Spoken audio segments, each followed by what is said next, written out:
over.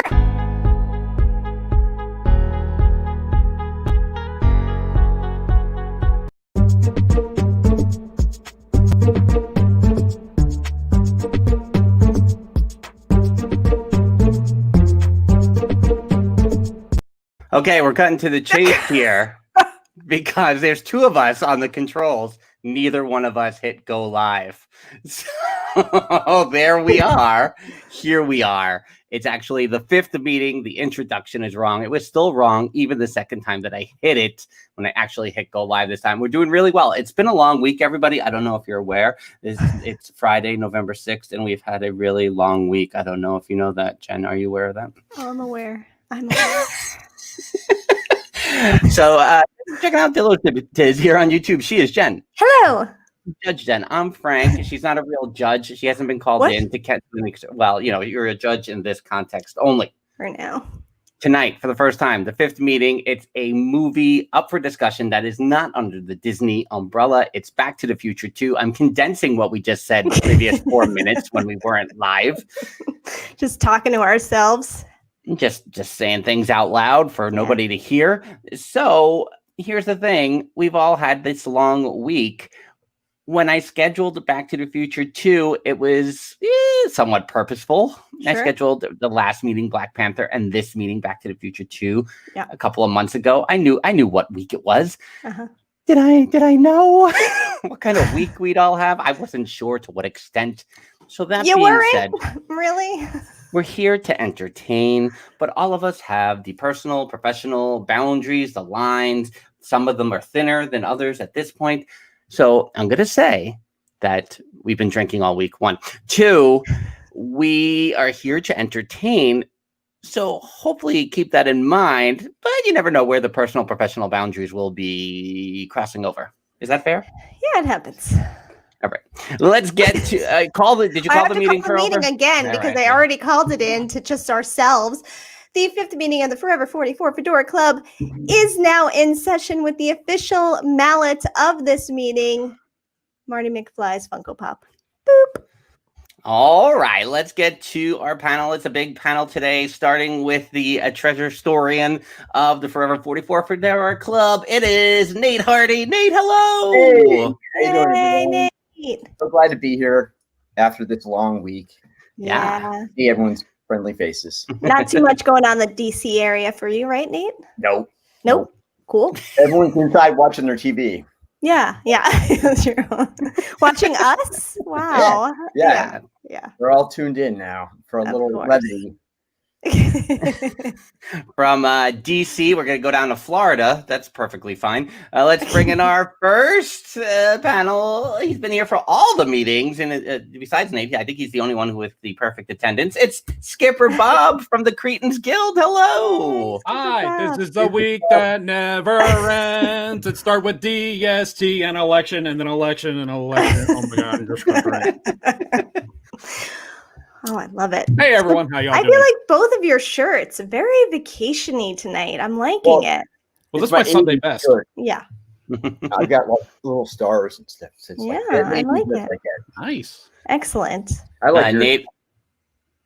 I like the spokesperson for Mayor Goldie Wilson there.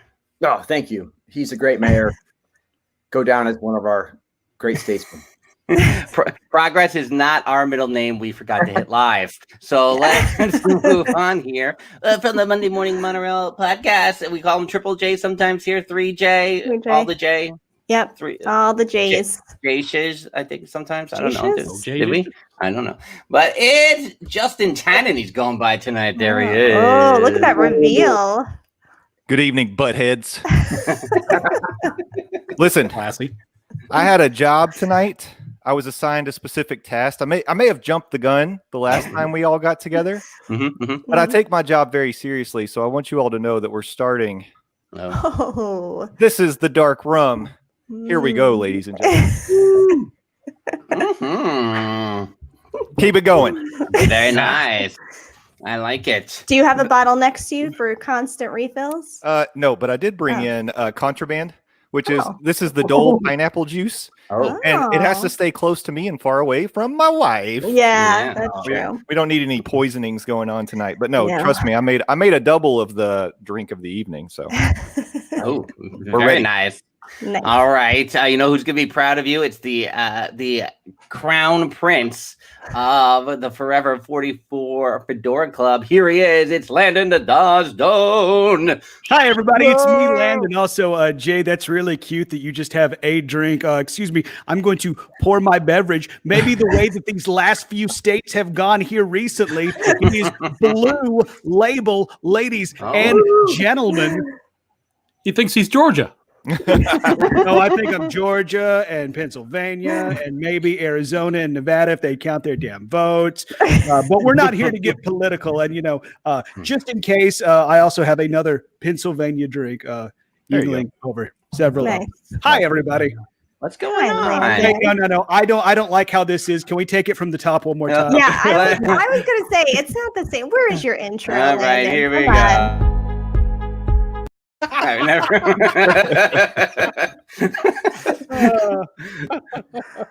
Very nice. Well, we do have two new panelists this That's time right. around to the meeting. We know this first person as a universal voice, as it were. Yeah. We know this person also as a youthful one because we're all old. So say hello to Steffer. Oh my God! Wow, I even got I got claps. I got Yeah, you Yeah, you did. got Kermit arms and everything. wow, thanks. What's going on, Steffers?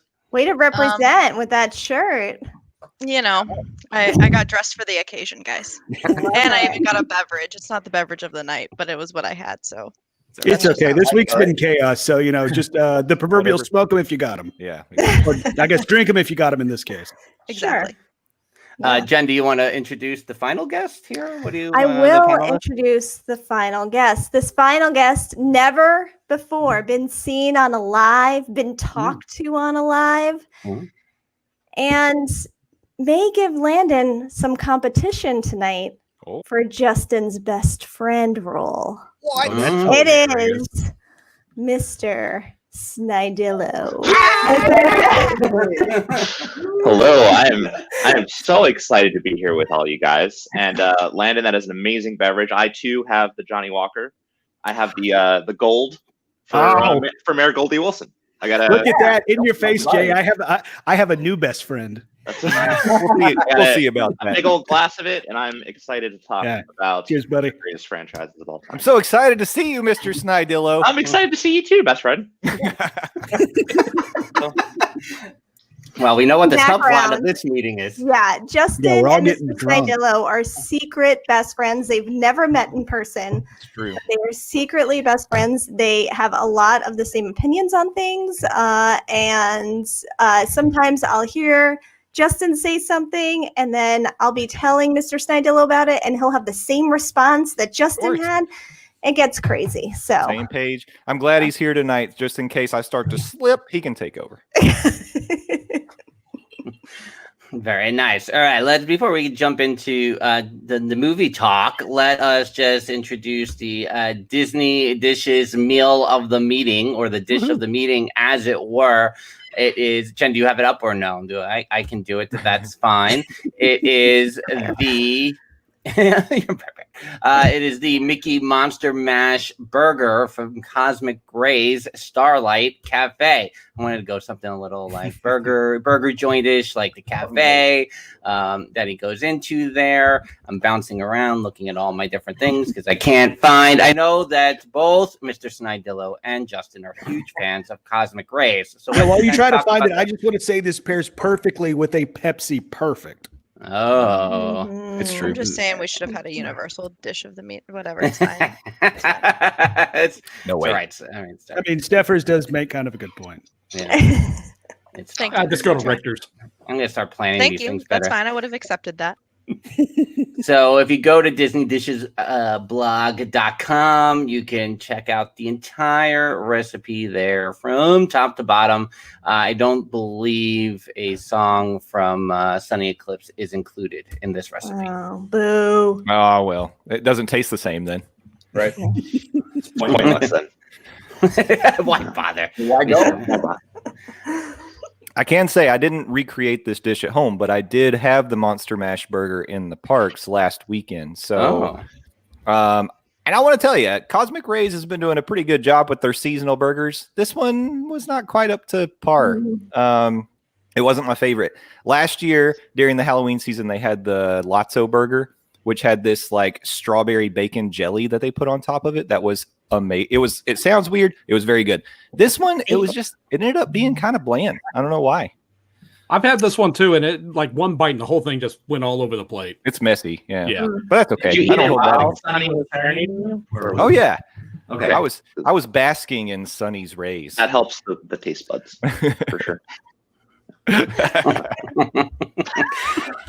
All right, we got two, and that's one. But well, we'll talk about the second one. Maybe Skipper Bob can enlighten us. But I had picked the drink of the month, the cocktail of the month, as it were, which was the Lorraine. I almost said Elaine. We're not doing a Seinfeld episode. Hello, maybe in the future. In the future. So there's. Do you see it? Is it up? Do I have the thing up? Yes. There, the Lorraine, 2 ounces of dark rum, 1 ounce of pineapple juice. I can't say Caraco. How do you say that? Caraco. How do you say Curacao? Caraco. I'll talk to you. I'll talk to you next meeting, guys. On the Caraco Island. Oh boy, great Scott. It's been a long week, everybody. A long week. 5 ounces of orange juice, and it's not 5 ounces. Half an ounce of orange juice, and half. No, 5 ounces is right. Hey. Jen, this is why you got to have this stuff up from now on. Exactly. Because no, my old eyes cannot take it. And then Skipper Bob over on YouTube, you were talking about the McFly Back to the Future inspired cocktail. What was? I was going to do that. I was going to set up a table like right here and have a series of shot glasses, and it's basically like your favorites, dark cola or root beer or even tab. And then mix that with some overproof rum, light it on fire. And I realize I haven't smoked in about 15 years, so I don't have a lighter or matches. I feel like a caveman. I can't make fire. Oh my God. This is going to come back later. Spoiler alert. We're going to talk about the need to make fire. Okay. Yeah. So in the meantime, I made my own little concoction here. This is blue carousel. Ooh. This is overproof rum. Yeah.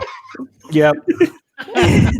And I decided I'm going to call it the Jaws 19. Oh. Why not? And I'm serving it in my Back to the Future universal glass. Nice. Oh yeah, I got 2 of those. I totally should have.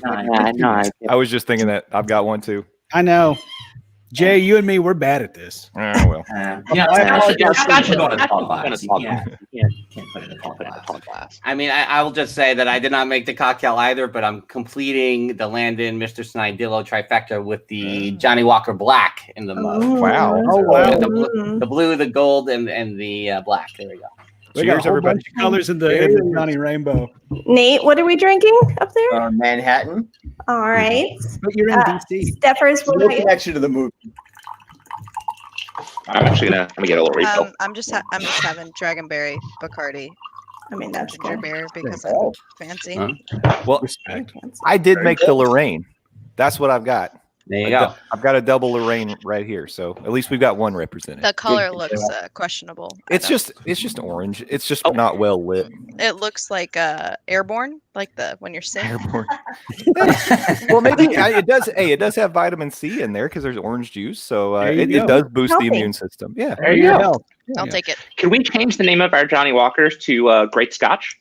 Oh, There we go. We got it. We got the Back to the Future.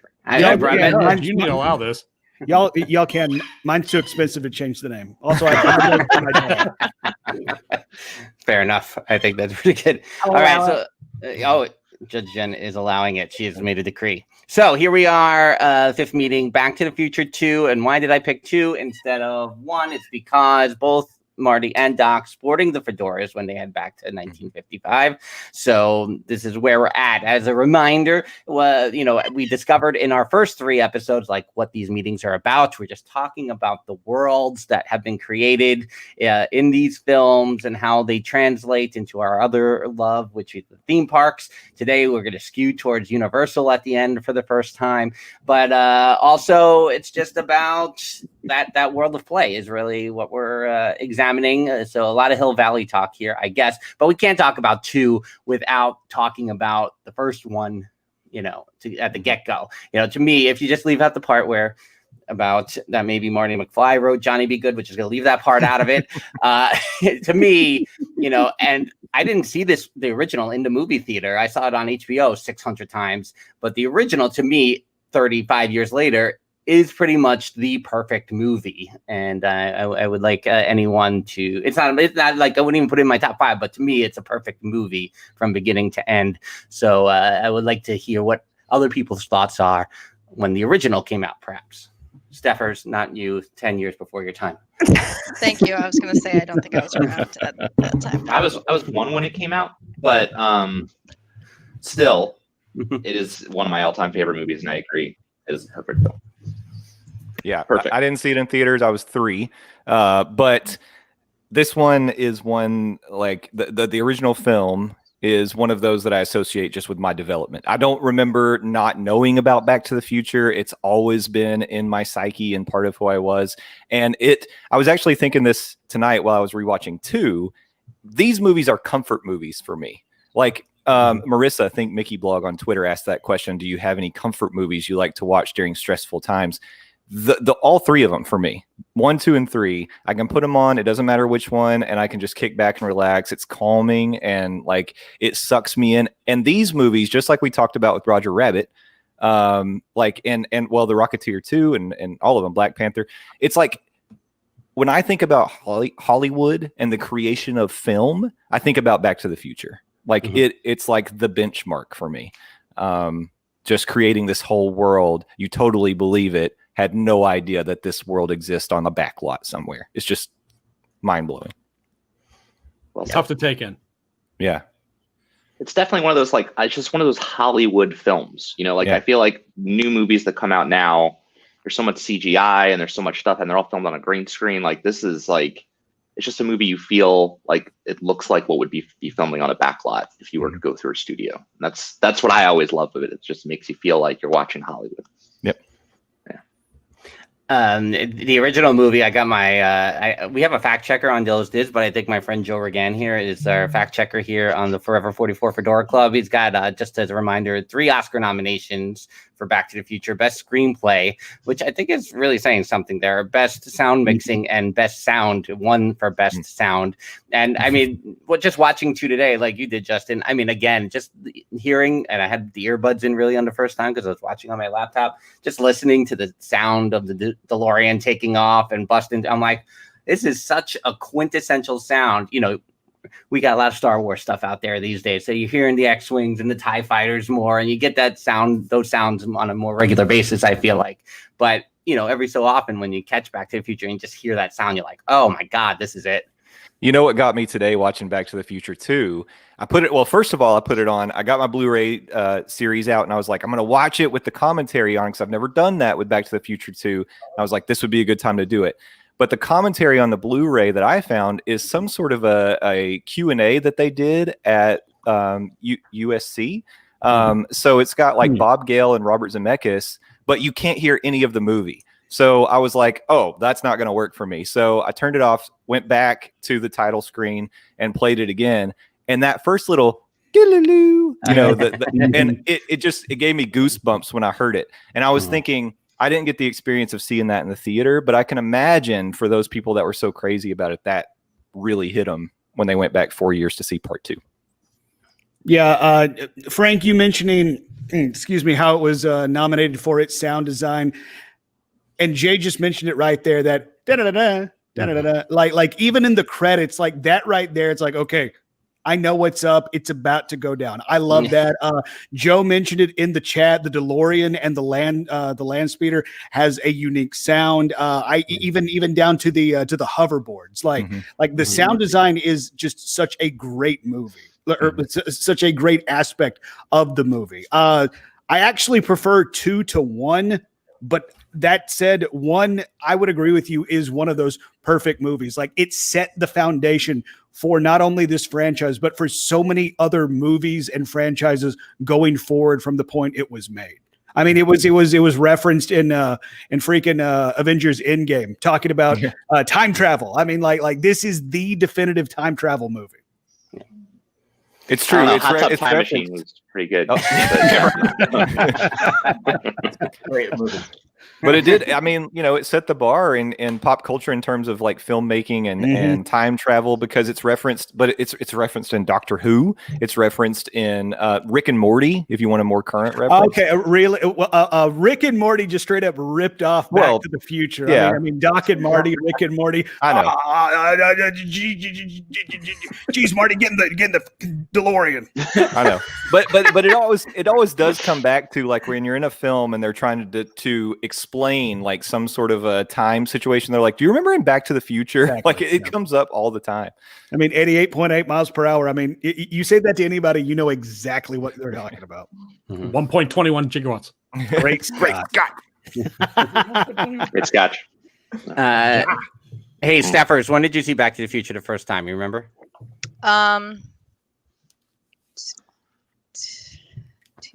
Last week? No. I rode the ride when it was still at Universal. Okay, don't judge. Did you see the movie before you rode the ride? That I was actually just thinking about that. I want to say I think so because I was familiar with the character. So I want to say I've seen it around 2005 when I was in elementary school. Don't judge me. I'm young. Don't judge me. Oh my God! Don't judge us. We're old. Fading away right now. Steffers, we're not judging. We're just upset. Having existential crisis right now. That comes from the judge. Yeah. But you did watch it 10 years before Back to the Future 2 took place, so you're fine. Yeah. Okay, You thank watch you. the Statute limitation. Yeah. I think We should that's a keep good you way to here look at because it. it makes me feel good about being young. Thank you. Anyone that watched it for the first time after 2015, they're not going to understand. Back to the Future. Yeah, they already knew that the Cubs didn't win it in 2015. Right. That's right. They lost to the Mets in a sweep in the NLCS. That's right. Even Steven Spielberg and Robert Frank, Zemeckis I'm doing did my that. best to keep this podcast PG. Do not push me, old man. Hey, Nate, did you see it in the movie theater? Skipper Bob, one of you two guys, did you guys see it in the movie theater or no? Are you calling them old? Yeah, I'm super old. I was just trying to remember, was it 8th grade or 9th grade? And I saw it as like one of those group dates where you're just starting to date and like 5 girls and 5 guys meet up at the movie theater and we call it a date. And, no, that's called something else. Yeah. But it was a lot of fun and I loved the movie. I had just started skateboarding. So probably was 8th grade. I've been skating for like a year and it was awesome to see it on the screen because, this is the whole skateboarding is not a crime thing. And we were getting arrested for skateboarding just down the street. So it was awesome to see it up on the screen and have it be kind of heroic. And also I'm a huge Huey Lewis fan. Yes. I love him till, my dying day. It's just the best. And It's a Moulin Rouge reference. I like it. Yeah. And seeing his cameo in the movie was awesome. I think I was the only person in the theater who shouted it out. I was like, yes, Huey. And I loved it from start to finish. And I was very disappointed in number 2. I don't like it so much. I like the world building. It's very dark to me and not in the same uplifting feeling as the first. And I refuse to watch 3. I've seen 3 like parts of it, and I haven't seen it the whole way through. But when I left this movie, there was talk that the 3 was coming out and it had already been filmed. I said, I'm not watching that ever. But I've seen parts of it now, and now I feel like I should probably see it, but I still haven't seen it all the way through. It's all right. It's all right. Have you got up to the hoedown at least? I mean, hoedown's kind of the best part of the 3. That's where they're dancing and Doc. Yeah. And, I think it's hard for that. You know, ZZ Top's the band. Yeah. Yes. Yeah, they Yeah, even have the spinning move with their instruments. That's fun. I mean, 3 is. I don't think it's as good as the first 2, but at the end of the day, it's more Back to the Future. So that's thumbs up to my book. Yeah, I mean, I think, and part of the reason why I did pick, besides the fedoras, that I went with 2 is because, to me, exactly what you just said, Nate. I remember my friends being so divisive about how they felt leaving the theater, and I felt like I was alone in their hatred. I was like, "Wait, you guys didn't like the movie? What was I watching?" And that I remember exactly where I was standing at the bus stop, outside the movie theater, at the mall, as they were just like, no, it was this, it was that. And I was like, I thought, first of all, I love that they went back and were able to retell the story in a different way. And to me, and we'll get there, is like the ending is like, to me, one of my favorite endings in any movie ever, because from the telegram to the end, I'm like, the whole time, every time. So those are the 2 things. So maybe we can talk about that for Back to the Future first. Is in comparison to the movie, where do you sit with the second movie? Indeed. I'll take that awkward silence. And I'd have to agree with Nate. I kind of feel like, the first one is so. I kind of feel like the first one is so. Now the echo makes sense. Right there. It is. Sorry about that. Yeah, I was wondering that too, Skipper. Sorry about that. Or about that for our Canadian friends listening. It's the first one's like the quintessential film. It's very uplifting. It's very heroic. The second one's sort of like this. While I appreciate the, looking at it from a different angle, seeing all these extra things that happen that you didn't see in the first one is very interesting to me. However, I do feel like it's just a commercial for the third one. It's just building up why they went to the Wild West. Like and especially we just rewatched it like literally just before coming on here, and I'm like, there's so many, like, they're gonna go back to the thing, and there's Clint Eastwood, and there's like there's just throughout the whole movie it's building up to the third one. And to say the ending, while the Western Union thing is super duper cool, I do agree with you on that. It doesn't have an ending. You leave the movie going, now I have to wait for the next movie. Right. So it's not actually even its own film. It's sort of just this bridge that goes to the third one.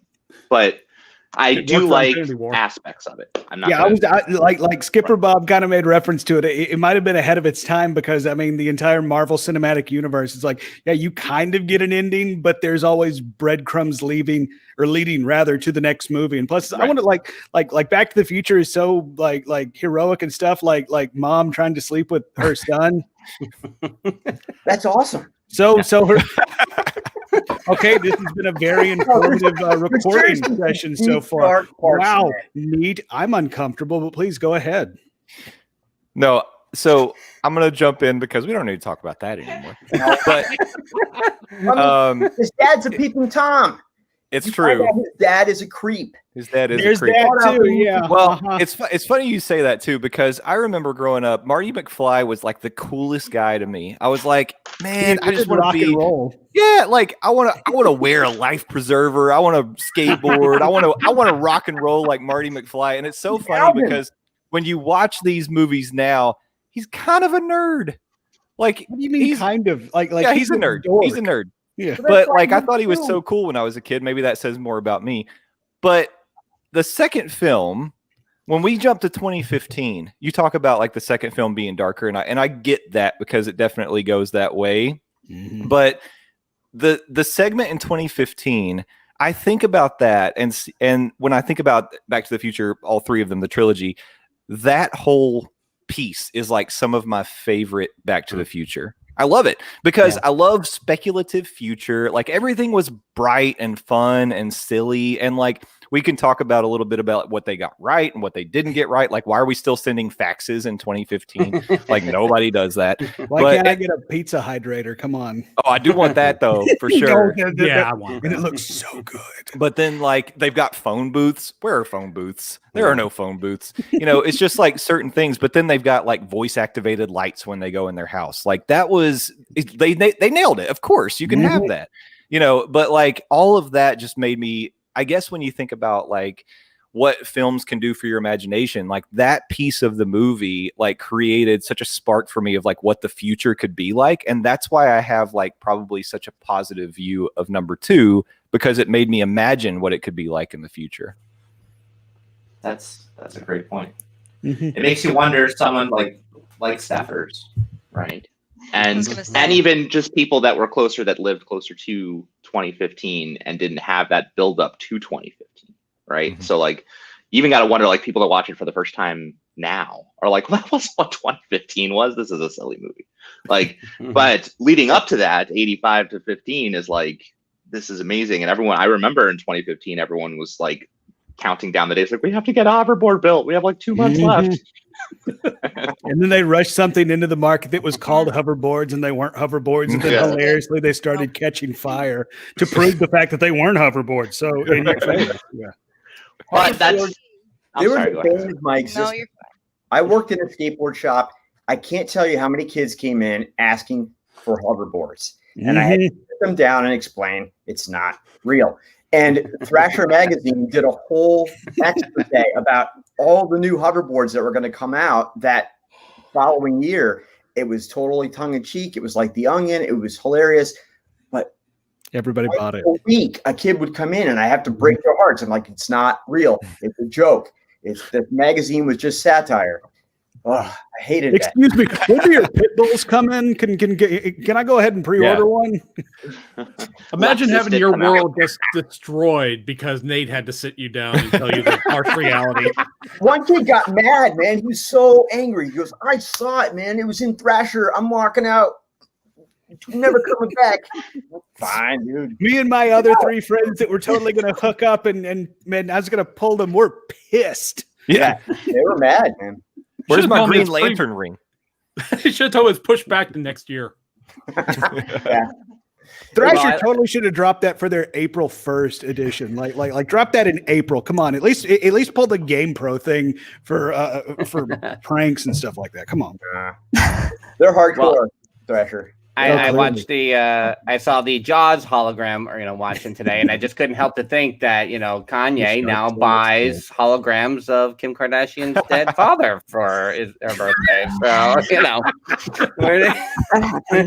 here we go. Back to the Future 4. Yep. Oh man. Well, it's funny. Steffers mentions that, and then maybe this was going to be something we'll talk about at the end. Would y'all hate a continuation of the Back to the Future story? We had Yes. one. We had an It's animation not Hot form. Tub Time Machine. Shut up, Skip. No, we've had it in animation and we've had it in video game. Yeah, but Okay, that's the not Telltale the games were same. fine, and Rick and Morty has gone off in a completely different way. I am talking in the Robert Zemeckis universe. The Back to the They did. Future They had a animated cartoon. series was I've not never good. seen Yeah, it. it's not good. I thought Zemeckis said he has it in his contract that it's not while he's alive that they can do that. Oh, good. I Does he don't know. think Maybe Samuel Joe can Beckett? backtrack me on that, but I don't think they'd do it justice if they redid it. that No, would be awesome. Or like continued it or whatever you want to call it. Not a Because- redo. That would be I horrible. don't disagree with you, but at the same time, I would be interested to see where it goes, just because it's like But then if they mess it up, then it taints, like it just would taint the I image. mean, for me. but if they mess it up, we always have the original trilogy, and yeah. now we're going into whole Star Wars territory. And as I'm That's what- saying it yeah. out loud, wow, this is I a bring back terrible the idea. ride and the Yes, idea yes. of it, Mhm. and maybe expand on that. Mrs. Universal, you need to bring back this ride. Wow. Right. Do it, That's a Talk whole to rabbit hole Gary there. Universal and get this fixed. I mean, it's better than Simpsons. So It I- is, and I Oh, say yeah. that as a massive Simpsons fan. The Yeah. Simpsons ride sucks. I'm I didn't somewhere- get a concussion on the Simpsons ride. Oh man, I got concussions I banged the back. I've told this story millions of times. I was doing tour guide stuff at Universal, and they would be like, "Come on, Back to the Future with us." I'll be like, "No, Mom, I'm gonna have a headache the rest of the day." Because I started to realize how many times I would hit the back of my head. It was brutal. I land somewhere in the middle on this. Like, should they make any more of these? Because I don't think that making either reboots or sequels tarnish the originals. Like that, it doesn't do anything to me. It's the whole thing of like the Ghostbusters that they made with Kate McKinnon. I actually like that movie, and I hold it as a separate thing from the old Ghostbusters. It's just more Ghostbusters, and it's different characters. It's fun, exactly, but it doesn't do anything to the original, like at all. And this new one that they're making, who knows what's going to happen with this Ghostbusters? But I'm excited to see it. It's not going to do anything to the original for me. So when it comes out in 20, it's not really like a remake, though. It's not like a remake. It's sort of like a spin-off. Right. Like well, if we do it that way, then they can do whatever they want. Yeah. But right. I'm that's what I'm going for. Let's get some more DeLorean time travel. But even the remake, though, wouldn't have a DeLorean. It would be a girl named Maria McFly, and she would have a Tesla. Exactly. That's fine. That's fine. And the DeLorean would be out of the picture. I think Jules and Vern have to discover something, and let there be a third kid who can, to get the female element. Let them have a daughter of something, and let's get going with the three of them going. We need to find out what Goldie Wilson IV is up to. Come on, y'all. Right. But the thing is now is if they were to recreate that, there would be some sort of agenda that's pushed. Like if you're looking at the world ahead with everything going on, that's what would happen. And I think that I wouldn't really want that. Was there I'd want the pure. There was an agenda push for 2, though. The Cubs were going to win the World Series. But I was too. So for me, I was too young to really see an agenda pushed. I was like fashion, like all the fashion in it was really nice for me, and like the scenes, and it was like hoverboard central. I wasn't worried about an agenda. Well, Jeff's in the chat and makes a great point about Cobra Kai, which has somehow made you invest in a world you didn't know you wanted to go back to ever in your life. Well, at least that's how I felt. That's a good point. So like the Ghostbusters commercial with their driving through the field there, I'm very excited. I'm excited for that too. Yeah, I am too. Nate, Nate's leading in with the agenda. I think we should just take this path while it's open. I mean, I think there kind of was, but I was wondering what Steffers thought, because, I mean, that's sort of what the 80s was leading to. It seemed like. Steffers was an innocent child who didn't know any better. So. Oh, I'm sure. Steffers, were you alive in the 80s? You knew it. No, of course she wasn't.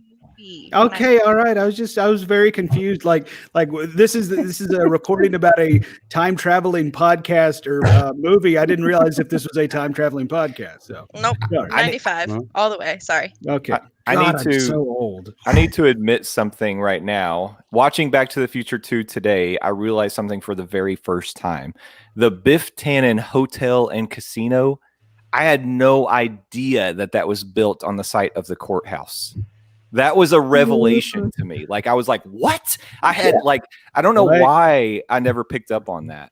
But like, so that is Hill Valley, the Hill Valley Square that we've seen. I don't know why, but that hit me today. So yeah, that was. Now I need to go back and watch it. Yeah, that was the cops. He's literally taken over the courthouse, and he said the cops are going to figure this out. He said, "Well, I fought the cops." He's taken over the whole town, not just physically, but the Biff Tannen Hotel is beautiful, glorious. Far as the eye can see, many people tell me it's the greatest hotel they've ever been to. Okay, never seen anything like it before.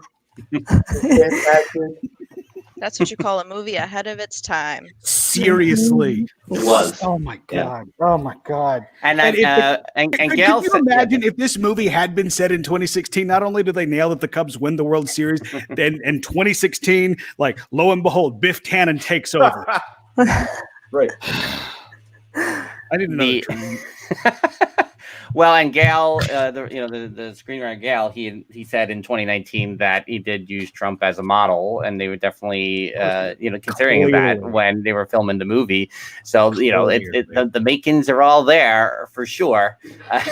Biff Tannen is the greatest movie character I've ever seen. Okay, beautiful, sexy man with a full head of hair. Man, this Joe's comment about the Ides of March. I didn't catch that. That it's that his death's the Ides of March. That's epic. Yeah, he was born on April Fool's Day and was killed on the Ides of March. Oh, dang! I realized today I was able to turn my TV off of CNN to rewatch Back to the Future 2. Me and George McFly share a birthday. Yeah, nice. Yeah. Wow, the Ides. Shout out to my April Fool's baby. By the way, Jeff, I apologize to your missus, or I guess I don't, since the Don is not on the show. But believe me, many people say it would be better. The ratings would be through the roof. Okay. People say. Bigly. Bigly. I want to, while we're talking about George McFly, can we talk about some of the recasting issues for a second? Yes. Yes. There were some recasting. Yes. Uh-huh. Yeah. So first of all, I think we have to talk about Jennifer. Okay, like this one was like the biggest shock for me, like between the two movies, because they smash up. They actually ended up having to reshoot the beginning of the movie with the new Jennifer, which is Elizabeth Shue, which, by the way, don't have a problem with. Very nice. like I told you all, and this wasn't the film, that there was a movie where like my first like movie crush happened. It wasn't Elizabeth Shue in Back to the Future, but it could have been. It was Doc Brown, right? It was Doc Brown, especially after he peels off his skin. Yep. Mm-hmm. He's all rejuvenated. He looks so good. No, but like that, and then also let's talk about Crispin Glover for a second, because crazy bastard. How in the world? Now listen, I get it, because this dude, like when he's on screen, he steals the scene. But how in the universe did he imagine that he could demand Michael J. Fox money and more, like plus that, to come back for Back to the Future 2? And then they were just like, well, you know what? We can just kill you. We can just kill you. Guess what? You're going to be a headstone. Pretty much. He was a few gigawatts short. But in the scene when he comes in upside down is another person in his face mask, and didn't he sue? And he has like a castle now because of it. Like, I don't know, Joe, back check me on that one. That money from that rat movie. All because he Nate, can we almost get a comment kicked about David that? Letterman in the face.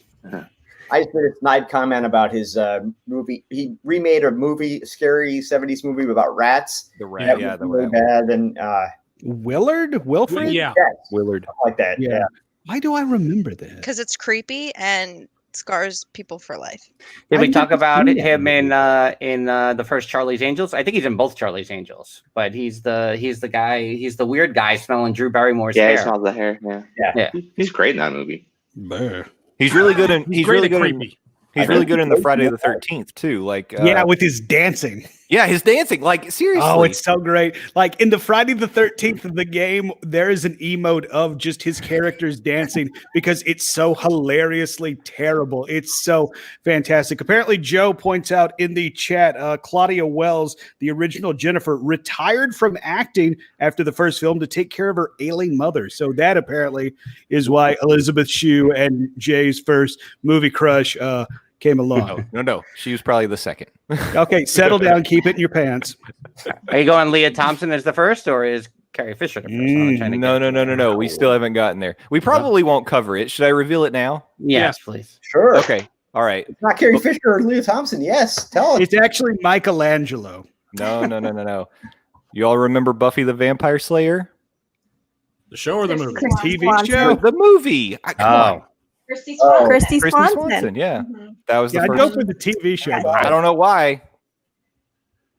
Yeah, go for the TV show. I mean, Have you No, read I'm her with you, tweets? Justin, have you read her tweets? Christy Swanson's tweets? oh no, Don't do that. Don't do that. Oh no, really? Twitter. It said the host muted me for some reason. I don't know why. Did I? I didn't But mute it. but no. Keep muting all of us. I'm muting you because of the echo. No, I know. All right. Mary Steenburgen. Okay, let's go. Back to the Future 3. Claire Clayton. She's cute. Sure, if that's your thing, you know. Librarian moms.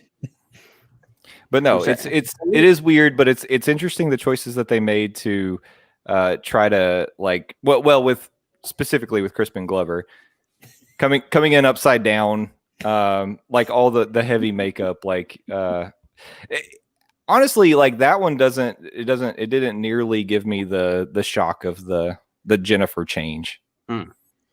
Yeah, the Jennifer change is rough for me. I mean, because I'm like you, I love Elizabeth Shue, and it makes me more angry that she wasn't in the first one.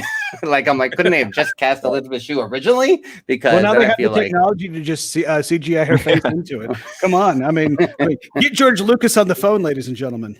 But even down to the wig that Elizabeth Shue is wearing, I mean, I'm assuming that's not her hair dyed. No, it looks like a bad wig. It's a wig. So yeah, and I'm like, why? All these choices are terrible. All the choices you made are terrible with her. Why'd you do this?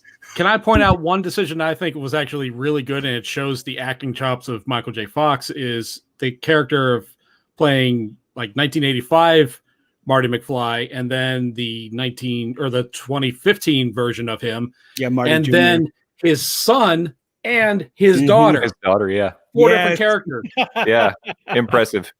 Before Eddie Murphy ever thought about playing all the characters. You didn't have to say Shrek, I'm a donkey once. In terms of the, I'm glad we didn't really go down a terrible Trump rabbit hole there, so that was great. So You've had too much of it, I think, for 4 years. So my friends, when we saw it, had a problem with the alternate reality in general. I mean, we've had so many time travel things in our lives now. I can see how back then it was an issue. Is that something that the suspension of disbelief, as it were, those things come into your head back then when you saw it for the first time? Is it like, come on, this is ridiculous? I mean, watching it now reminded me of the Upside Down. Yeah, I get that. Yeah, right. Because it's so just dirty and broken. It's just not to mention the fact of who's running it. Yeah, I get that. Yeah. I mean, like even him running into his into his old principal who puts a shotgun into his face. Yes, I'm a slacker. Please don't shoot me in the balls. Yeah. Yeah, he's shooting at the car driving down the street. He's yelling. Yeah. Man, that's intense. That moment is a bit of a shocker. And even beforehand, Marty breaks into some rando's house into a preteen girl's bedroom. Yeah. Yipes. Yeah. That's the second time that somebody chased him with a bat in the movie. I just want to point out. True. Yeah. Okay, but the first time it was kind of justified. I want to point that This one was justified too. Come on. Well, that's what I'm talking about. Yeah. Dude broke into a girl's bedroom. Yeah, I'd be swinging too. I don't care if you're Michael J. Fox. I love you, Michael J. Fox. I would have had a shotgun. Not that, but that's besides the point. Yeah. Staffers, if it was a shotgun, the movie would end right there. Well, too, with like Elizabeth Shue talking about like what they did with her to probably minimize the impact of the different Jennifers. Basically, they put her to sleep twice. And that second time when they go back to 1985, they just put her on that porch swing and they're like, she'll be fine. They spend hours in 1985. Like, what happened to Jennifer during that time? I really want to know. Because that's the spinoff. That's Back to the Future 4. Now, what happened from her side on the porch? There we go. Boom. And it's like, Mr. and that works. But which Jennifer will we get? Is the better question. And they could do the whole scene from that porch, like one take, have like one of those artsy things. Mad Max just, like, Jennifer. A raccoon comes by, the whole thing. It's like the new room. This is awesome. The missing Jennifer porch scene, directed by Kevin Smith. Inexplicably, Jay and Silent Bob are in the background. It's like, what is going on? Well, and then in the trailer, because especially now that it's on Netflix, that the trailer for Back to the Future 3 comes up as it did in the movie in the original release, right after the end of 2, and you see Michael J. Fox in his Wild West outfit kissing her on the porch. I'm like, so that's the end of the movie. What happened to? Where's my no spoilers? Come on, hashtag no spoilers. Where is that? Yeah, that really threw it's me off. It's a movie that came out in 1990, Frank. I understand. I really think the spoiler limitation is over. I'm still mad about that, and I'm still mad that they're telling me that Apollo Creed was going to get killed in Rocky IV in the commercials. That I remember. It's stuck in my brain forever. Also, Apollo Creed had a son, and he went on to make a couple really good movies. So. That's true. And also, add that onto your spoiler rage. Well, and add that on to you can create more movies out of this world. So there's the perfect case in point. Is you got Creed. So Apollo Creed will star in Apollo Creed's kid will star in Back to the Future 4. Listen, Carl Weathers, is on the comeback trail. You probably can get him in the Back to the Future. I love it. Michael B. Jordan goes back in time to get Carl Weathers, and they just rock and roll through time. I am there for it. Day Mandalorian. Yeah, for some reason there's a baby Yoda. Who knows why? Boom! Right there. I will fight off COVID and go to a theater for that movie day one. I will rent out Disney executive like, excuse me.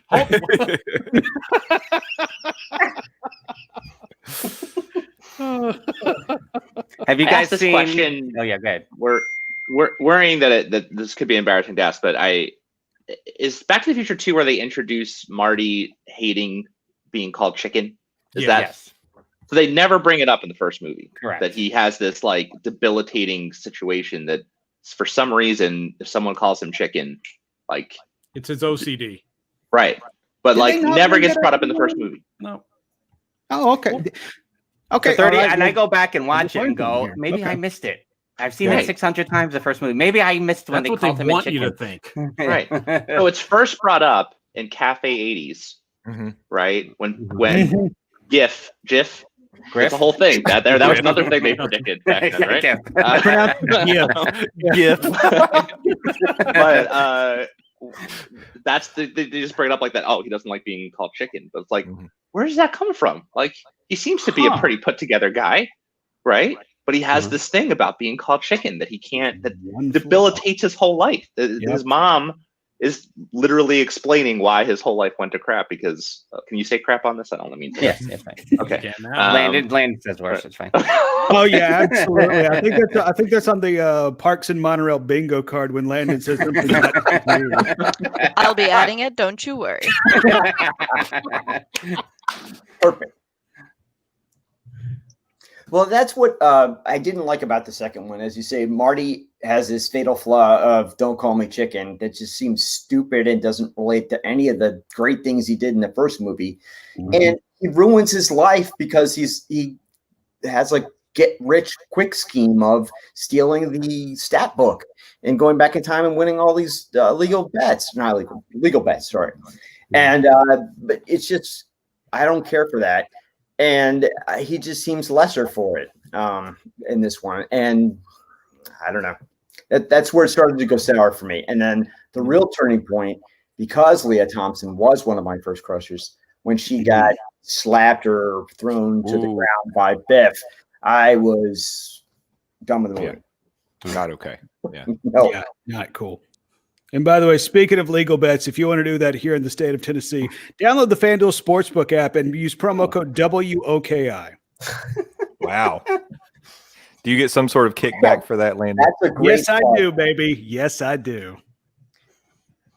All right, somebody else jumps in with the plug. Well, let's talk about Biff for a minute. Let's give him some love because Thomas Wilson defined bully to me. Like, he's one of those, people will point to like Malfoy as someone who's such a great actor that you hate him. Like you look at him and you say, like, if I met that guy out, in public, it'd be hard for me to separate the character from the actor. Right. Biff was that for me when I was growing up. But it's hilarious that they soften him a little bit with the fact that like he doesn't know how to deliver his lines, right? Like make like a tree and get out of here. It's as effective as a screen door on a battleship. Exactly. But like, holy crap, like I wanted to give him some love for in Back to the Future 3. He's playing old Biff and young Biff and middle-aged Biff and nailing it like every time, like so good. And I was watching this tonight and somehow Garrett was telling me that he doesn't think he's ever seen Back to the Future, any of them all the way through. I don't know how I've allowed this to happen. But while I know, I guess bad parenting, but he was watching and he was like, the fact that they made this like in the late 80s, it's pretty impressive what they did putting the same actor on the same screen, like side by side. Like Garrett appreciated that with himself. Yeah. Well, and two, like, he and throws throwing props to each other. Throw the props to each other. Yeah. Yeah. It's good stuff. It's impressive what they well, were and able to shout do. out also to that actor, because for the longest time he wanted nothing to do with the Back to the Future fandom. People would come up and talk to him about being Biff. He wanted nothing to do with it. It's like, Jay, it's like, I don't know if you ever, or the rest of y'all ever watched Freaks and Geeks. He was the gym teacher on Freaks and Geeks. So yeah, I clearly knew him as Biff Tannen, but he was also, played that character. But for the longest time, he swore off any reference, anything from Biff and Back to the Future. In recent years, he's started to come back to the idea. We made reference to the Telltale game, Back to the Future, earlier in this episode. That was his first, I guess, revisiting of the character of Biff, and now he is doing commentary on some of the DVDs. He shows up at some of conventions, back when we could have conventions in the before time, to talk about Back to the Future. So I love the fact that he is embracing the role that he played. And like Jay said, he was a definitive bully, and one of the best ones too. Mm-hmm. I saw him do a stand-up comedy routine in early 90s, mid 90s. No. This is late 90s. And 99, something right before the millennium. And he referenced it. He said, he started out by saying, "Thank you for coming out because most people hate me." That was his opening line. And from there, it went up. He was great. He was a great stand-up comic, and he barely referenced his role as Biff. But I showed up to see him as Biff. But he was great. Joe just said he met Tom Wilson at Disneyland in 2006 and asked him about part 3. He hung his head and said, "Yeah, what?" Oh. Buford Mad Dog Tannen is pretty awesome, by the way. Well, I think of the characters in Back to the Future 3, I think it's Buford that is is the one that I believe most in that world. Everything else seemed out of place to me. That's why one of the highlights. Yeah. Also, Steffer has a dog. Oh. So yeah, and I mentioned the end, those last couple of minutes, because when I watched it today, it gave me goosebumps again. And it's the music from the Western Union scene. Well, I mean, honestly, from when the DeLorean is struck by lightning to the rain, to the guy in the rain, and just even this, like, what can I do? How can I help you? And there's only one person that can help me, and the music swells, like everything, and like I just remember like being just completely blown away that they went back to that moment. As much as you had seen so much of the original movie, that it went from that there's only one person to help me into the the shot of Doc on the clock with the music going. I was like, I feel it like I'm in the movie theater in 1989 every time I see that part. It's so great. Yeah, hair on the arm stands up. Yeah. The other thing I want to mention that I think is, this is a little nuancy thing by me.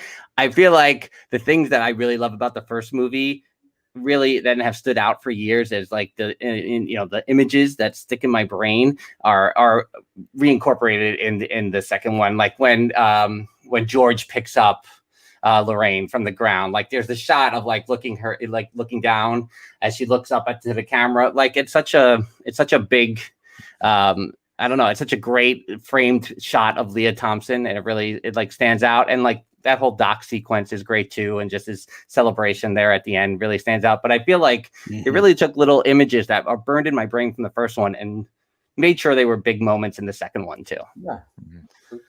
Absolutely. Yeah. The Alan Silvestri music. And Joe mentioned that one, we talk about themes all the time here, and the theme is obviously a huge one. And he's so great here, and Back to the Future probably is his standout, but the end game funeral scene, as it were, that music is magnificent by Alan Silvestri as well. And I really just want to make mention of that right here. I mean, like he has to be on the, I hesitate to say the Mount Rushmore of movie composers, because the only two I can think of is him and John Williams. Like Danny Elfman. You put Yeah. Morricone. Sure, okay. Him too. Yeah. Morricone, you probably put up there all the westerns. Yeah, and all yeah. that, Okay, all right. Well, then there we go. We have that's our it. Mount Rushmore. Yeah. Yeah, but I mean, like, God, the music and the score and the songs that they use in the entire trilogy. I mean, like in a good movie, the soundtrack is a character, and I feel like in this instance, in all of the Back to the Future movies, the soundtrack is a character. Yeah. I also did Who Framed Roger Rabbit. Yeah, that's right. Yeah. That's right. Who forgot Who Framed Roger Rabbit too? Yeah, totally, 100%. Yeah, Frank, you pointed that out on the Facebook group. The Roger Rabbit doll that's actually in the '80s store that Marty goes into. And then the other connection I wanted to make was the tunnel, the epic tunnel scene with the hoverboard and the 40s 45 carb, like all that. That tunnel is the tunnel to Toontown, by the way. Yeah. Is it really? Yes. I think you can put that together. My The young same- mind has been blown. Yeah. same tunnel. Oh, you look at it, her she can't handle it. Well, we just confirmed it. Back to the Future and Roger Rabbit are in the same universe. Can't wait for that crazy crossover. That right there is our Back to the There Future you go. 4. I mean, I would sign up for that. We did frame Roger Rabbit. Well, Man, that's we've why written so many Back to the Future 4s now. There's so many options. I'm gonna just write a list and then we'll mail all the options and then they can pick their favorite one. No, that's why this was We a good- totally wrote a Back to the Future 4 universe, just this one movie in and of itself. Well, that's why Like this it's was going a to good- rival the a good- Fast and the Furious franchise. Oh, The first one to get to space wins. I mean, that's the rules. So this was a good step out of the Disney universe because it still has DNA in a Disney film, right? That's So true. it's a good connection. But I wanted to go back to the ending for a second because tonight while I was rewatching it, I made the family just stop. I was like, everybody, you have to pay attention because this is the most epic part of the movie from the time that Marty is asked to burn the almanac in the bucket. And this is what I was going to come back to the burning because Doc, he's like, I've got the almanac. Doc is up in the DeLorean floating around in the thunderstorm and he's like, burn it. How does he know that Marty has any way to do that? Why would he assume?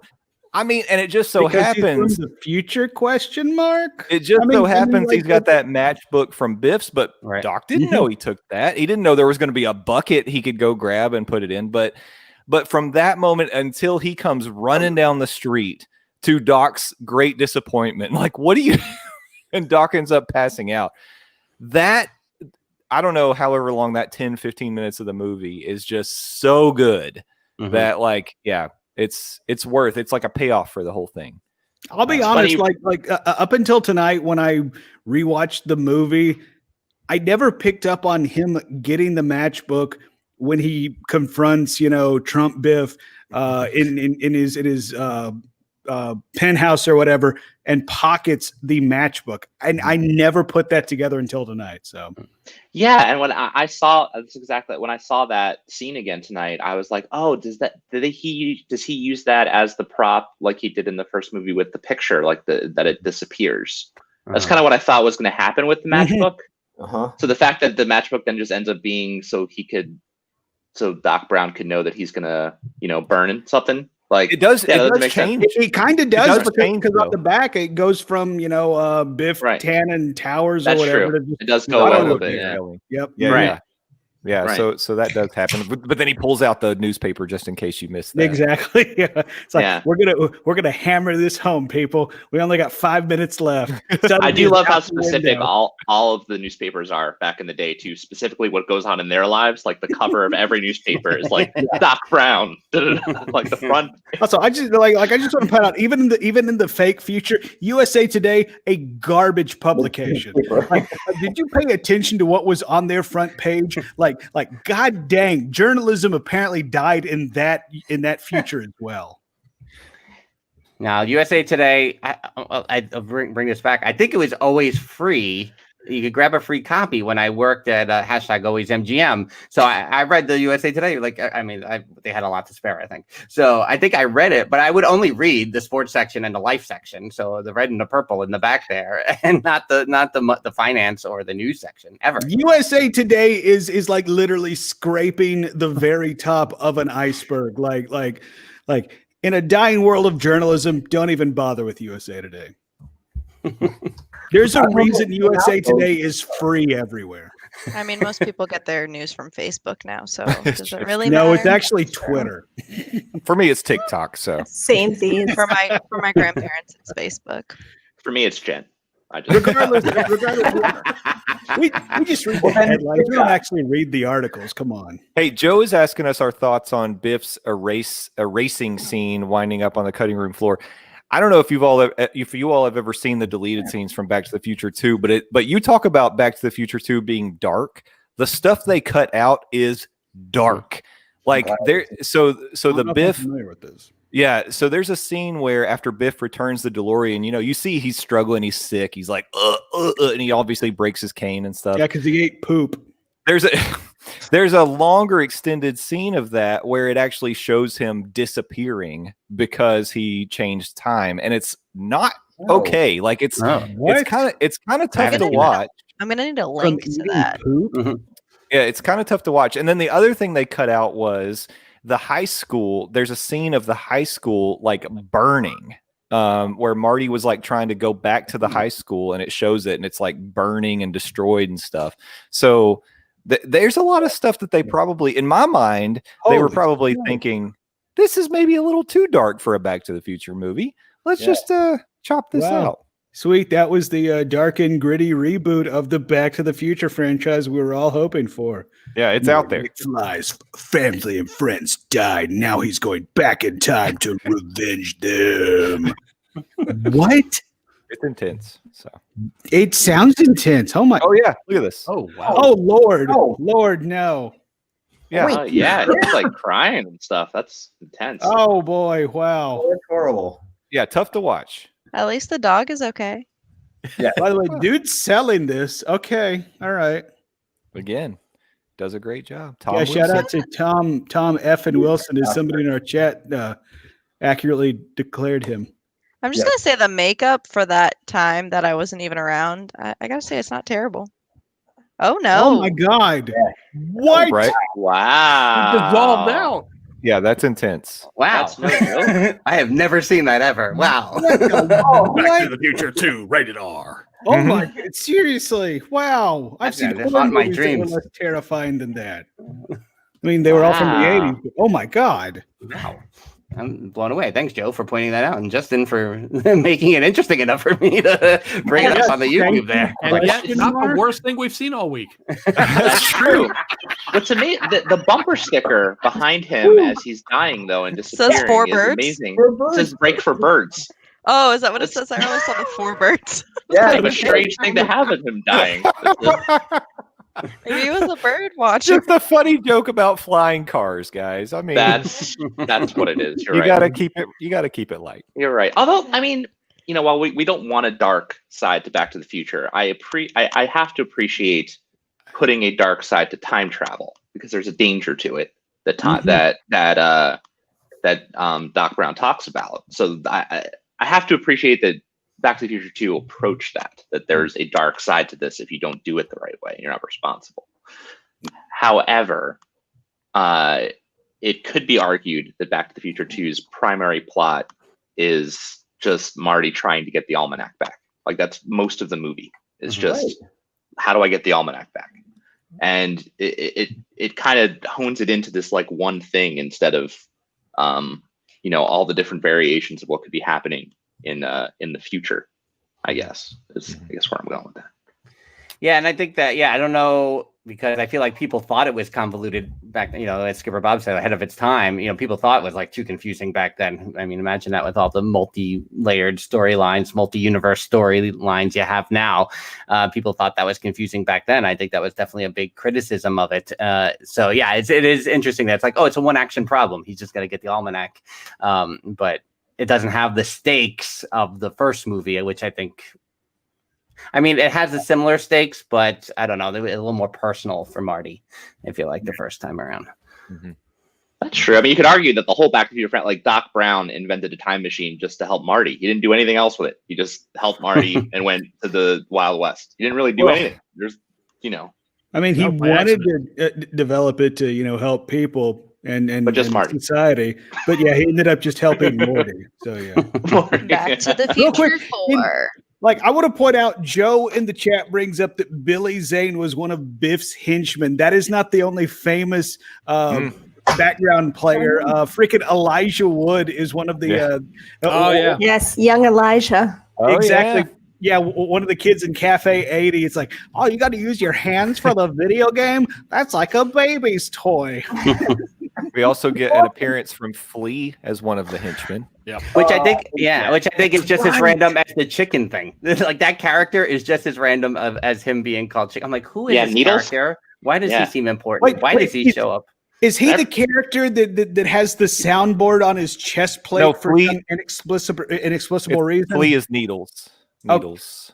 Okay, all right. That makes way more sense. But now that I mention it, why does one of the henchmen have like a soundboard on his chest? Morning radio. That was his background. Hey, you know what? If somebody Radio is still alive in morning radio, no, that will not fly. That is some bull crap, ladies and gentlemen. Landon, that's your Halloween costume next year when you go to work. Dang it. That's a good idea. It really is, but I hate it. But they do talk about Needles, though, like everyone should know Needles. Like they go like, oh, that's Needles. Needles is on. It's like, who's Needles? I don't know. Yeah.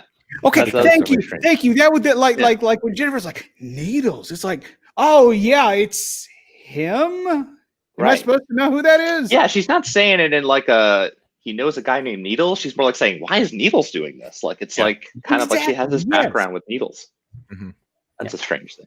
It is. All right, I'm gonna wrap it back around here to Universal Studios talk here before we go. We talked a little bit about the ride in a previous episode. I talked about the Rocketeer, whether they could carve a little nook at Disney's Hollywood Studios to have a little Rocketeer area, to which everyone was like, "Nope, nobody cares." But okay, so the Back to the Future ride went away. Can they bring something else back? I mean, I think if there was a Hill Valley set in Universal Studios Florida, I think we would still have a Back to the Future's ride because I think everyone would want to visit that all the time. Can they go back to that somehow and recreate that? And would people care? Without them having a new movie, I'm going to say no, because they already had a pretty damn good ride in the original Back to the Future ride itself. They had a very good walkthrough, a very good queue. They had original videos from the cast. I mean, unless they just want to go retro and be like, yeah, guess what? Springfield is neat, but the Simpson ride sucks. Not wrong. I want them to bring it back, but I just don't see it. Oh, sell it back to Disney and reopen Back to the Future. Sure. Technically, it's still Disney. I mean, now it's Disney. Matt Groening actually owns the rights to the theme park ride for the Simpsons. Hey, you know what? If Disney wants to take a crack at the Simpsons, let them do it. Because guess what? I would love for me to get some Homer or Marge Mickey ears. Come on. That would be cool. That would be cute. Yeah. I don't know. Like, so I would have to point to the fact that you can still visit the DeLorean. You can still visit Doc's train. Doc Brown makes appearances in Universal Studios still today. So they have to feel that there's some sort of a value to having that property in the parks. And I know when I go to Universal Studios, I get my picture in front of the DeLorean every time. But I'm an old man, and I like the nostalgia of it. Even though it's not the real DeLorean? I don't care. It's a real train. That's the real train. Yeah, the train. Like, they got the Jaw Shark too, and they killed that ride, which was the best ride in all of Orlando. That's the thing, though. If you could bring Back to the Future back or Jaws, people would probably pick Jaws. Unfortunately, right, they would, because Jaws is amazing. That's a great debate. Right. That's a poll question for the Twitter, Jen. I got 4 Jaws Funko Pops, like I'm literally looking at right now. No, I think Steffers, I think you're right, because I mean, if you look at Universal Hollywood, that's still part of the backlot tour. They still have Jaws on the backlot tour, so that's probably true. I mean, other than putting it in The Simpsons, then you get into a whole Despicable Me, Hanna-Barbera, Jimmy Neutron. Like, you don't want to have them like it fail and then they have to cycle through 4 different rides to get to Despicable Me, what Despicable Me is now, with 55-minute waits and terrible. Don't get attached to rides at Universal. That's the basic rule. Right. Unless it's E.T. That's true. ET's never going to go away. That's but just Spielberg's throwing his foot down. Like, how don't cool you would change it be though if you had like Hill Valley with Streetmosphere of everyone in the 50s, and it's like you came from the future into Hill Valley 1955, and all the people interact with you? Like that would be just That would the be coolest awesome. thing. That'd be neat. That'd be neat. Yeah. I That also, would be really cool. along those same lines, Jay, I was wondering if you could recreate a Hill Valley and be able to tweak it just enough with like LED screens or something that you could change the look of Hill Valley from one decade to another, within the facades. I mean, I think that's a Oh my God. technological Let's do nightmare. this. Yeah. Let's do that. Yeah, I want to do that. So that would be my idea. That's where I would go. Is like you got to find a way to make it for people to keep coming back and checking out, and little things. You have billboards that would change, and the store windows or whatever that would all be LED screens. And we lost Landon, but He'll be back. I appreciate. You could have the bands. You could have 80 bands come and make it like one of those summer Disney music things. You could have, all those returning geriatric bands. But they all cover Huey Lewis. Yeah, I'm for it. I mean, they could get rid of. I mean, if they got rid of Krusty Land, like they should do that because there's no way. I mean, where Jaws was, Harry Potter is taking over the world, so there's no point in even trying to do that. It would have to be Krusty Land, and that can go. Okay, I'm literally staring at red Jaws. We got it, Landon. Put it away. Jaws and glare. Bring Go back to- Jaws, you coward. Go to Universal Hollywood. Go over there. Do it. Do it, you cowards. They won't. I Or they know, could just have a because they whole killed it retro for Harry area. Potter. They could Build do a retro park. area, and that. Oh, I mean, Epic Universe. They could bring it back, maybe. In theory, well, that would be epic. That would be epic, but it'll also be they'd have epic to if get they can ever help. build that theme park Yeah. at this point. Exactly. Yeah. Thanks, COVID. I was just trying to be positive, guys. I understand, Steppers, and I appreciate your positivity. You're the best, Steppers. You're the best. Landon, I want to acknowledge your. It took me a while, and I just watched a movie this afternoon to acknowledge your name on with the Ooh La La, which is the magazine that Landon, Biff, yeah, baby. the magazine Biff Which is now reading. you mentioned, I'm going to get naked, much like the ladies in that shit. No. What's happening? Wow. Big finish. Save it about for your to get OnlyFans demonic. You can account. say crap all you want now. Is anyone have any final comments? Anything we missed? I mean, there's a lot to go on here, but I have one quick thing. Go ahead. One quick thing. It's not going to be very heavy, if I can say that. So I don't know if you all have ever wondered about the scores that they reference on November 15th, 1955 to see if those were actual scores. So I just did a little quick research and I found out that indeed UCLA and Washington played on November 12th, 1955. The final score was 19-17, and it was won on a UCLA field goal in the last 35 seconds. I'm glad you brought that up. Wow. Like, okay, sure. That's in the book. Is it really that big of a, oh my God, I can't believe that happened when the team with the final ball or holding possession at the absolute end of the game when they're down by what? Just Right. two? They were down by one, I guess. You're right. And they're in field goal range. Oh my God, they kicked a field goal. Yeah. Just Really? because all the sports teams are mediocre these days, and it happens in every single football game, doesn't mean that it didn't happen. Maybe it didn't happen as much back in 1955. And here we are in the fourth quarter where somebody finally crossed the end zone. Oh my God. Oh, the humanity. Oh dear. Oh, doctor, really? Come on. Well, I was just trying to say, attention to detail. Yeah. They actually used scores that actually did occur on that day. That's all I was trying to say. Okay, all right, that's 100%. That's definitely a big part of it. Is the little details.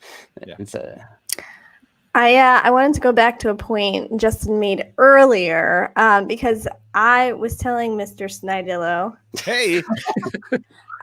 before when we were watching it, I said it's weird to me that anytime I was ever asked which Back to the Future is your favorite, I would always say 2.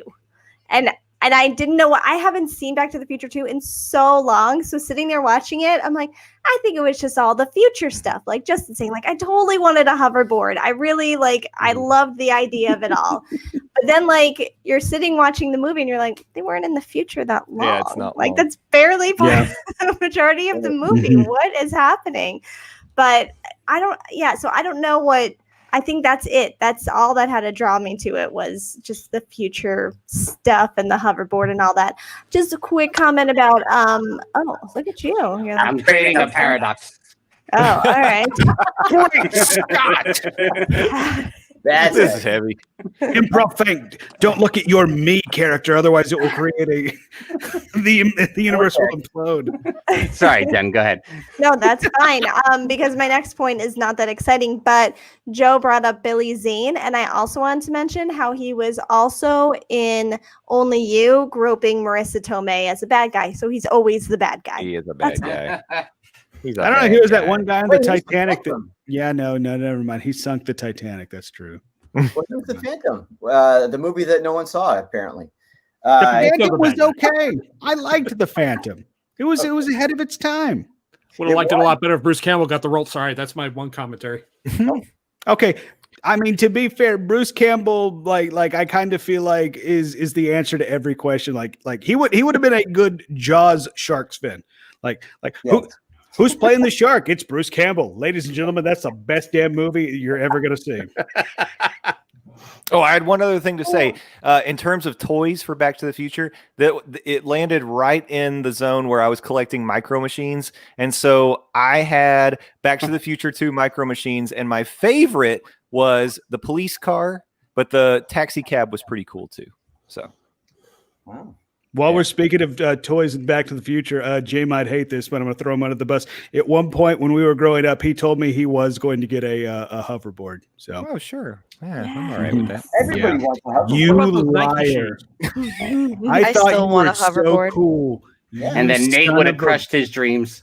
That's right. I went to a skate shop. There was some really mean person that told me they weren't real. I took the little boys and I sat them down. I said, "Look, guys, I got to tell you a very important thing. Your dreams are now ruined." Pretty Can much. we show off this poster? Can you Origin move story. this camera Yeah. to show off this or just to show off this poster behind us? Yeah, so this situation here is every vehicle in all three movies in sequential order from when the first movie starts all the way down Wow. to the end of can't do it the right way. Yeah, there we go. Good. That's end of the other- dedication. That is Yeah. awesome. It's all in order, Got a horse? including the horse because they chase the Yeah. horse and it starts off up here. Yeah, it's the Train. whole- Wow. I don't know. I'm doing a horrible job video. Yeah, Oh, I'm getting nauseous. There we go. Cinematographer Okay, sucks. We're going to Awful. steal this video and start like a Blair Witch 5 movie. So it's fine. Yeah. Also, Frank, like you had to be around when that first horse showed up, right? Well, it's funny you should mention that I won it at an auction in 18. I bought it for 2 pence and a donkey. Hey. Cool. Well, I think that's what we can wrap things up here. Where do you want to go around the horn with plugs, Jen? Where do you want to start? I think we should start with Steffers. Steppers. Yeah. Oh, why is it always Steffers first? But okay. Always Because Steffers it's is the always best. Steffers, Steffers because that number should be one. everyone's Ladies motto. first, God damn it. Oh, Steffers okay. number one. Frozen Reflections Crap. Design Co. On Etsy. We make stickers and I'm making magnets eventually. And Christmas is coming soon, so get your peeps some gifts. And Adventures with Steffers on Instagram and AsianZing95 on Twitter. Okay, that's me. Thanks, Steppers Steppers, is for the jumping best. in tonight, Steppers number one. being the positive voice here. Thanks with- for Oh, great. inviting me Steppers to the number Universal session. I will always join a Universal session. What about a Disney session? Yeah, that's fine too. Wow. Steffers is the best. Steffers. Oh, and she has her puppy back. Is that Gimli? Yes, it's Gimli. Say I hi, want to pet that Gim. dog. I want to pet that dog. He's getting training tomorrow because he's a little poop. Oh God. Hey, Steppers, how many days are you going to Universal compared to Disney in December? I'm going 1, 2, 6, and 4. 6 at Universal and 4 at because you can't park Wow. hop, so I'm just Mhm. doing Yeah. weekends at Universal and during the week at Disney. Respect. Very nice. Very nice. So you have an annual at Universal. Mm-hmm. Yeah, cool. Always renew. 2 Park, not 3. It's fine. There is no Volcano Bay. Not right now, anyway, and I'm not trying to struggle for a refund. Wow. All right. Sounds good. Nate, over to you. Hey, Nate, before you plug, do we need to settle anything between you and Justin over candy? There was so much eye rolling. I was gonna plug my family's candy, which I have no connection to anymore because it was sold to whoever, and I don't know. We have no connection to it. But try a bit of honey candy because it was created by my great grandfather and his brother, and my grandmother was called his bit of honey. So we reference that to my grandmother throughout her years, and it's an okay candy. I mean, I love it, but most people don't. I understand it. It's like rock hard when it starts, and then it turns into gritty, nasty saltwater coffee kind of stuff. Sell it, Nate. Sell it. I love it, and it's fantastic, and you will too. It's almonds and honey, and the most interesting thing I can think about it is my great grandfather created a machine that took the nougat that was in the bit of honey, put it between 2 little wax pieces of paper, folded it all together, and wrapped it into a package that got shipped out to people all in one. So there was like this huge, long contraption, which I have never seen in person. I wish I had, that he invented to create this little process of putting the honey in the thing, and it just went down like a Rube Goldberg machine. So try Bed of Honey. It was Shutter Candy Company created it, and Justin hates it, and I don't mind. I mean, I understand. I mean, you bad taste. So what? I mean, it got a good plug. Tell your opinion, you piece of garbage. No, it's fine. I love It's that. fine. It's totally fine. I'm not going to burn down your house and dance on your corn. Right. Just named after my grandmother. It's totally fine. Yeah, it's fine. It's fine. I got that picture, Justin. Thank you for making me hunt it down and get it digitized. I will post it on Twitter. That was a very good suggestion. Thank you so much. And I hope you don't mind me bragging on you on Twitter. No one ever talks about Bitter Honey. And when you did, I was like, oh, I got to jump in. And sorry. I'm sorry it was in that context. No, I mean, when you said disgusting, it was like, oh, he really hates it. Is it this? Something about it. Mhm. Yes. That's it. Bit of honey. Yeah, Nate's grandmama apparently invented that, and Jay has pissed him off. I'm gonna buy a big bag and ship some pieces to everyone. Ship it to Jay. So Merry he can Christmas. Suck on it. Covered one, which isn't bad, but that came way later. And there's a whole, there's a whole bit of stuff line. There was a bit of peanut butter. There was a bit of licorice. There was a bit of something. And I've never been able to find anything. YouTube, if anybody has a bit of peanut butter or a bit of licorice box, contact me at Nathaniel Harding on Twitter. That's my plug. Thanks. Bye. Come on, internet, go find it. Yeah. Skipper Bob, how is the all-female Royal Rumble coming along? Well, this week has been a little busy. I haven't been able to put stuff together. What's been going on? What? Life, drinks. Before I talk about any of that or my podcast or my YouTube channel, I wanted to point out one of our logos for the Cretans Guild. And if you look at her shoes, nice. The Back to the Future 2 Nikes. That's awesome. Fantastic. So, that's cool. If anybody wants them, hit me up. I see at Skipper Cretans Bob. Guild on. All right. His sticker somewhere else. It's fine. Get them from Stephers first, and then ask me. But I also wanted to point out. Over. What was that, Nate? Our feud's over with Justin and I. It's you guys, you and Steffers. You got to Oh no. The candy feud will never end, buddy. Sorry. Hey, real quick, I just wanted to point out for anyone who's watching this live, tomorrow I'm taking part in a 10-hour charity stream for a fight against epilepsy. So just go to my Twitter on Cretans Guild. You'll find more information. But basically, it's going 10 a.m. to 10 p.m. West Coast. I forget what that is. And the East Coast, I'm too drunk and too tired to think. But I am going to be on at 5 p.m. Eastern. That's a fact. 5 p.m. Eastern. I'm going to have my wife with me. We're going to talk theme parks and just hope to raise a little bit of money in the fight against epilepsy or epilepsy. You got it. Either way. We know what you mean. That's great. Nice. Awesome. Hi, Zip. Zip's in the house. Who do you want to? Who's left here? We go to Mr. Snidillo, first timer. Plugs. Wow, I'm not sure if I'm ready for this. I do have a new thing I'm doing. I have a new YouTube channel. Where is that name coming from? It's called Jay Likes Cars, and it's I'm 3 episodes in, so I'm just starting to dip my foot, and it's about the social connection between. It's actually about this guy Jay who likes cars. Okay, and all right. That's all it's about. So check it out. You can look it up on YouTube. And I know there's this really awesome podcast I listen to called Theme Park Thursday with Dillis Diz. I don't know if anyone's listened to it, but fantastic. What are your handles? And I don't know my handles because I have a social media director that handles all that for me. So I don't know any of that. Spoken like a real influencer. There you go. Yeah. I don't know. Just there's at jlikescars.com. Is she your manager?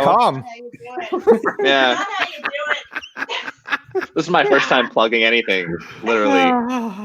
So I failed. My apologies, but it's been super fun hanging out with you guys. I love the fact that your producer is off screen yelling at you, telling you, "No, do it right." Like, I'm like, It's like, no. There it is. That's 9 years of marriage, everybody. That's what that is. So, yeah.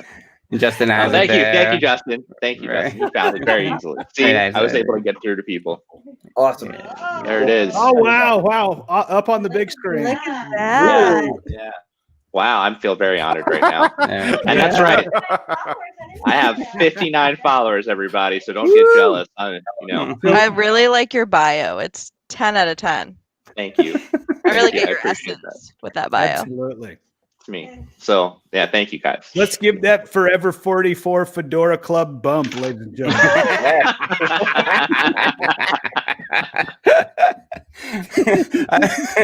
Justin, over to you. Well, I am Justin Tannen, otherwise known as Justin Monorail. I am 1/5 of the Monday Morning Monorail crew. Yeah, I'm counting Landon in this now. I always forget him. I'm not forgetting him today. But Thanks. we do hey, you're welcome, man. We do a podcast every Monday morning about the wonderful world of the Walt Disney World theme parks. You can catch us on all of your podcatchers. We also have a website, Monday Morning Monorail Podcast.com. We're at Morning Monorail on Twitter, as you can see below. Monday Morning Monorail everywhere else. And I just want to plug my ever-growing friendship with my best friend, Mr. Snidillo. Please follow along. We're going to create a Twitter account together. I love that idea. That'd be adorable. Wow, y'all are going to have one of those shared account, like dual accounts. Oh man, Dustin, you did that really well though. That was way better than what I did. So I've been doing this for like almost 3 years now. Yeah, man, that was impressive. Yeah, check out for that Twitter account, Jay's Like Scars. Oh, man. That's a whole bunch of J's. 4 J's. 4 J's. Oh man, not a single one of them would get me high. That's a bummer. Over to you, Landon. Oh, L-A-N-D-O-Z, please go follow me, Landon Doan. I'm the best, Landon Doan, not the rest. That's where you can follow me, 280 characters at a time on Twitter. I also own a website, buttmunchchips.com. Buttmunchchips. Sit on your butt and munch. Can you believe that my shark said that? That's where you can find really outdated podcasts that nobody listens to. So in lieu of that, I invite you to go to the iTunes store and search for Near Fall Radio. Subscribe to that. It's a podcast on the sweet science of professional wrestling. Remember, 5 stars or GTFO. Also appear on the Monday Morning Monorail podcast. And wait for it. What? Oh, that's right. I also appear on the Phil Show, News Talk 98.7 WOKI, radio station locally here in Knoxville, Tennessee, streaming 6 to 10 a.m. Eastern Standard Time at newstalk987.com. Also available in the News Talk 987 app and the iHeartRadio app. And be good to each other because there's a lot of strife going on in this country. In addition to that, wear your masks, wash your hands, and once again, be good to each other because God dang it, like we'll maybe get through to the other side of this. I don't know. I don't want to say anything in any definite tones because I don't want to jinx it. So maybe we'll get there, but it's free to be nice to each other. So do that. Costs nothing. Exactly. Good advice. Okay. Yeah. Thanks, Jaws. I appreciate it. What do you say? Thanks, Landon. It was really fun to be on the podcast with you. His name's Bruce. Good, Bruce. So thank you very much for attending this 5th meeting of the Forever 44 Fedora Club. I have to see if we're going to sneak a 6th one in here before the end of 2020. We have to do Christmas. I think we got to do a Christmas movie, right? Ernest Saves Christmas. Die Hard. We Ernest won't do. Saves Oh, Christmas. Die Hard. Oh my God. Ernest Saves Christmas. We can't do Home Alone 2. Ernest Saves Christmas. Christmas. I know. We do have the Go Crown Go ahead and Prince. put a poll up. The Crown Prince is chiming in. There'll be a poll up of which Christmas movie we will. We may discuss in the Star month Wars of holiday December. special. Is this on Ernest Saves Christmas? Winner. I think we should do it. It's Christmas. Thanks, We will Jaws. be here for the Parks and Monorail's Most Magical Hour Tuesday night at 8:30 p.m. with the Monday Morning Monorail podcast on this YouTube channel and over on the Monday Morning Monorail fam Facebook group.